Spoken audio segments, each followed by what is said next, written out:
Olá, turma da galera da EJAB, tudo bem? Como é que vocês estão? Professora Nájila Costa, para mais uma videoaula. Espero encontrá-los bem, com saúde, vocês e familiares, nessa situação difícil que estamos vivendo. Mas vai dar certo, está passando. Em breve estaremos juntos, certo? Então, nossa aula de linguagem, segunda aula do ano de 2021. E nós vamos trabalhar com os conteúdos de gramática, literatura e ortografia, tá certo? Como sempre, a gente divide a aula em 3 momentos, para que vocês possam entender e compreender melhor os assuntos trabalhados. Em gramática, nós vamos trabalhar a concordância verbal, com o verbo haver. Na literatura, vamos revisar, recapitular as escolas literárias brasileiras, desde lá o quinhentismo até o pós-modernismo. E na ortografia vamos trabalhar o uso dos porquês, São assuntos importantes, pertinentes ao ano que vocês estão, para que vocês consigam ter um ano de aprendizado, e colher bons frutos nos vestibulares, no Enem da vida. Vamos iniciar com a concordância do verbo haver, concordar. O que é a palavra concordar, professora? O que é que significa? É você ver o outro, a palavra e caminhar juntos, ter o mesmo sentido. Então, pessoal, o verbo haver, no sentido de existir, acontecer, ocorrer, suceder, fazer, ele está na terceira pessoa do singular. Professora, quem é a terceira pessoa do singular? Vamos relembrar. Primeira pessoa, eu. Segunda pessoa, tu. Terceira pessoa, ele ou ela. Tá certo? Então, ele ou ela é a terceira pessoa do singular. Então, nós temos o exemplo. Quando havia vários textos de um autor. Havia é o verbo, Houve muitas brigas na Câmara. Não há vagas na construção civil. Se houvesse mais pessoas comprometidas, ética e moralmente, todos lucrariam. Então, nós temos aí o verbo haver, em alguns tempos, ele concorda sempre com estar na terceira pessoa do singular, tá certo? Bem fácil. E o verbo haver e fazer? Pessoal, o verbo haver, no sentido de existir, ele é impessoal e sempre conjuga-se na terceira pessoa do singular, que é o que a gente já viu. Aí o exemplo, há várias pessoas aqui, pode haver várias pessoas aqui, Então, existem várias pessoas aqui. É o verbo sempre na terceira pessoa do singular. O haver pode indicar tempo decorrido, ele é impessoal e conjuga-se sempre na terceira pessoa do singular. Lembrem disso, A concordância do verbo haver sempre está na terceira pessoa do singular. Há vários meses viajou para o exterior, Então, é o verbo haver, ele é impessoal, porque não existe uma pessoa, Não existe na conjugação há vários meses, é eu, tu, ele, nós, vós ou eles. E também o verbo haver no sentido de ter, ele é pessoal e concorda com o sujeito. Aí é diferente, Nós havíamos obtido ótimos resultados com a pesquisa. Havíamos está o quê? Na primeira pessoa do plural e o nós está concordando com o verbo havíamos. Nós, primeira pessoa do plural, tá certo? Bem fácil. Temos também os casos especiais da concordância verbal, do verbo haver. Este verbo, pessoal, ele é invariável, não varia, só tem uma forma, Não tem outra forma para o feminino, nem para o masculino, nem singular, nem plural. Sempre vai ser o verbo haver. Então, ele tem o sentido de existir ou de acontecer, ou quando denota o passar do tempo. Ele também torna invariável o seu auxiliar em uma locução. Então, tá o exemplo. Houve problemas no embarque das malas. Olha, problemas no embarque das malas. Problemas é uma palavra que está no plural. Mas o verbo haver, como eu disse que ele é invariável, ele sempre vai ficar no singular. Se eu fosse transformar, seria aconteceram problemas no embarque das malas. Eles aconteceram já é um verbo, um outro verbo, o verbo acontecer. Aí ele flexiona de acordo com a palavra que vem após a ele. mais o verbo houve, né, o verbo haver, ele não há essa flexão, ele sempre existe uma única forma. Há 30 dias ele se foi, né? Indica passado o tempo, né? Tá passando o tempo há 30 dias, né? E o verbo continua no singular. Deve ter havido problemas no embarque das malas. Deve estar no singular e havido também. Tem a setinha aí indicando para você. Então, essa é a concordância do verbo haver. Né? Nós temos aí algumas regrinhas básicas, simples, né? E que a gente consegue definir, distinguir na oração com facilidade.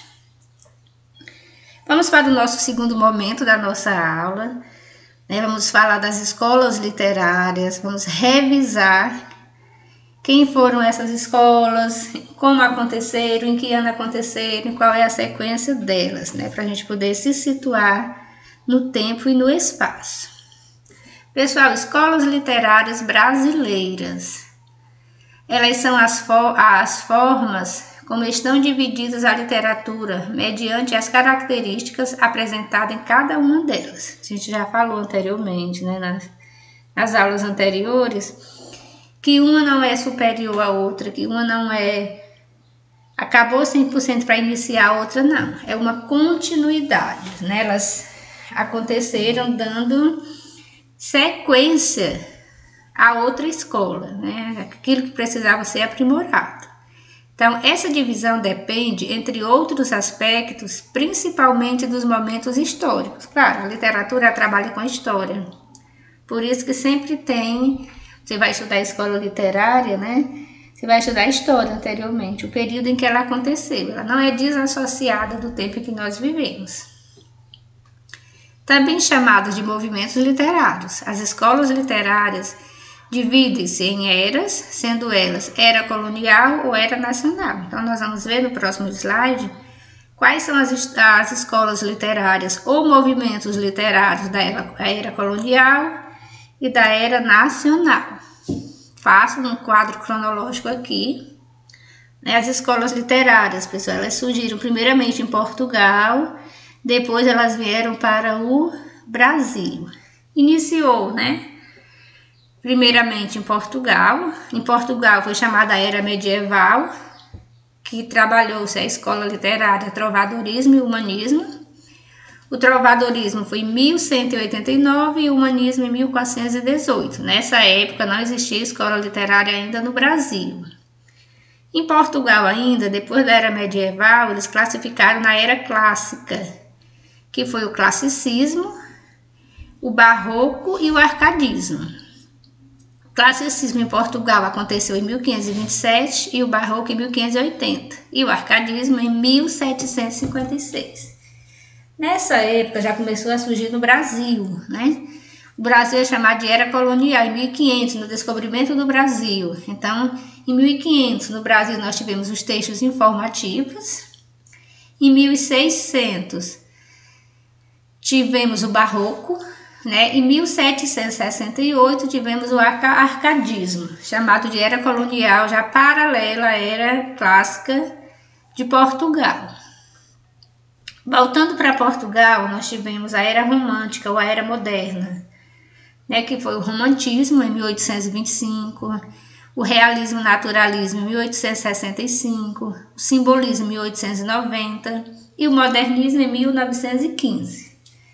O Brasil, depois da Era Colonial, que foi em 1768 com o arcadismo, veio a Era Nacional. Em 1836 já começou o Romantismo. Em 1881 o Realismo, Naturalismo e o Parnasianismo, certo? Em 1890 o Simbolismo, em 1902 pré-modernismo e 1922 o modernismo. Lembrando que foi um paralelo, né? Quando acontecia em Portugal, acontecia no Brasil. Portugal nós tivemos 3 eras: medieval, clássica e romântica. No Brasil nós tivemos 2, a colonial e a nacional. Vamos ver no slide seguinte, pessoal. Essas escolas literárias, só recapitulando o que a gente viu, né? A transição da era colonial para a era nacional foi do arcadismo para o romantismo, que foi de 1808 a 1836, aí revisando, né, a era colonial, quinhentismo, barroco e arcadismo. Essa era colonial, pessoal, dividindo, né, no nosso ensino médio, elas são estudadas no primeiro ano, é o que nós vamos ver, né, no primeiro ano. No segundo ano, a gente estuda o romantismo, o realismo, naturalismo, parnasianismo, simbolismo. Segundo ano. Terceiro ano, pré-modernismo, modernismo e o pós-modernismo, né, que foi de 1950 até os dias atuais. Então, essas são nossas escolas literárias, né, eu fiz essa revisão para que vocês lembrem como aconteceram, em que ano aconteceu e o paralelo com Portugal. E nós temos aqui, né, de forma bem simplificada, para ter essa visão geral, que nós vamos estudar depois cada uma, nós vamos estudar, vamos ver alguns pontos importantes, né, o que cada era representava.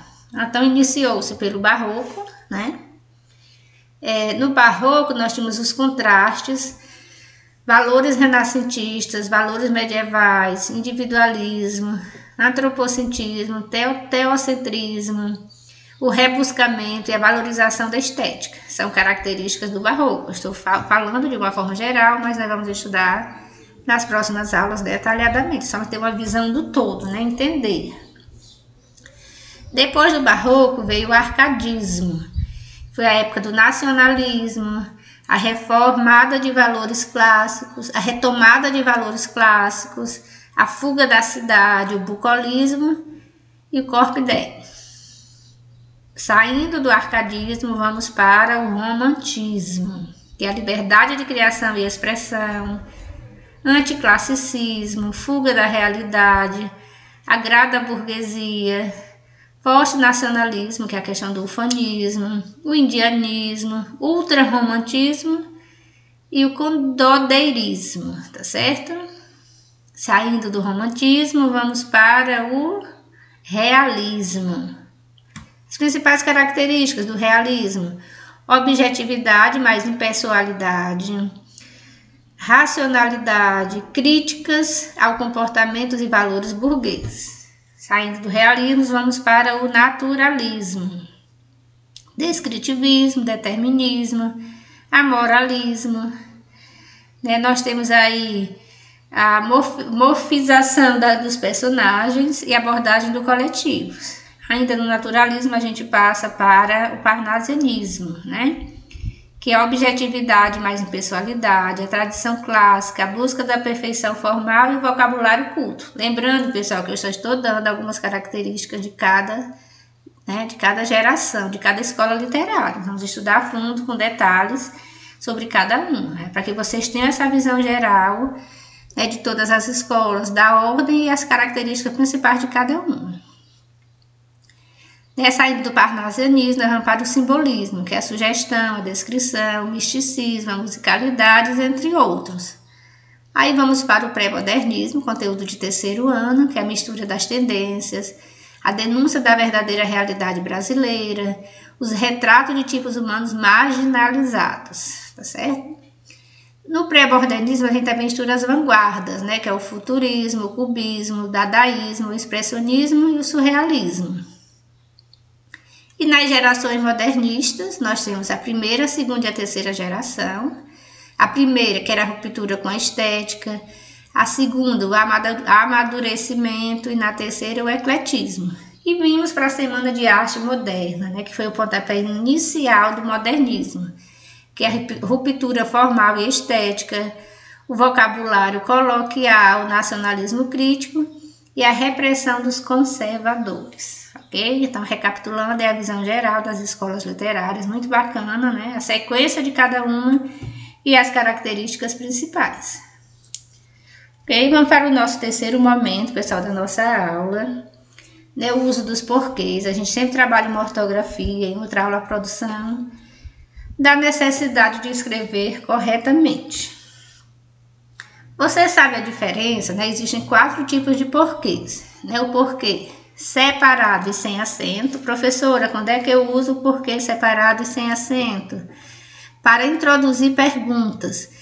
quando se subentende a palavra motivo, né? Você pode substituir o porquê por motivo, quando equivale a pelos quais, pelas quais, pelo qual ou pela qual. Exemplo, por que você saiu? Então, no início de frases, você usa o porquê separado e sem acento. Você pode substituir por qual motivo você saiu, ok? Então, porquê separado e sem acento no início de frases. E o junto e sem acento introduz as ideias de causa e explicação. Equivale a pois, uma vez que, já que. Saí porque estava atrasado.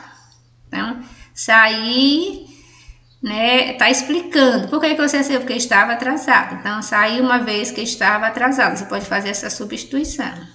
E o porquê é separado com acento, no fim de frases, né?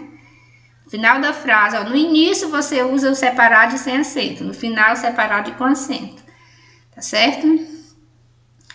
E o junto e com acento equivale a qual motivo, razão, não sei o porquê. Sempre vai vir o artigo o antes. Não sei o porquê de sua escolha, né? Não sei o porquê dessa raiva, não sei o porquê da sua saída, tá certo? E só para ilustrar, nós temos umas frases aqui para que vocês coloquem em prática a explicação anterior, né? Nós temos aí 4 frases, né? Aqui no História em Quadrinho, usando os 4 porquês diferentes, só para memorizar o que vocês aprenderam. Por que você está chorando vendo uma comédia? Porque separado e sem acento, porque está no início da frase.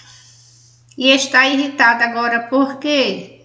Separado e com acento no final da frase. Ora, como se você não soubesse o porquê, junto e com acento, o motivo, né, a razão. E no início, né, porque a pipoca acabou antes de o filme acabar.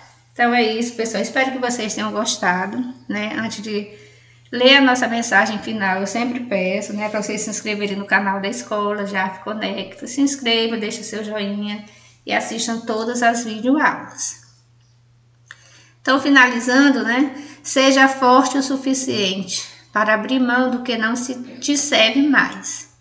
E paciente o suficiente para esperar por aquilo que você merece. Então, às vezes a gente precisa perder para poder ganhar. Um abraço carinhoso, tudo de bom e até o nosso próximo encontro.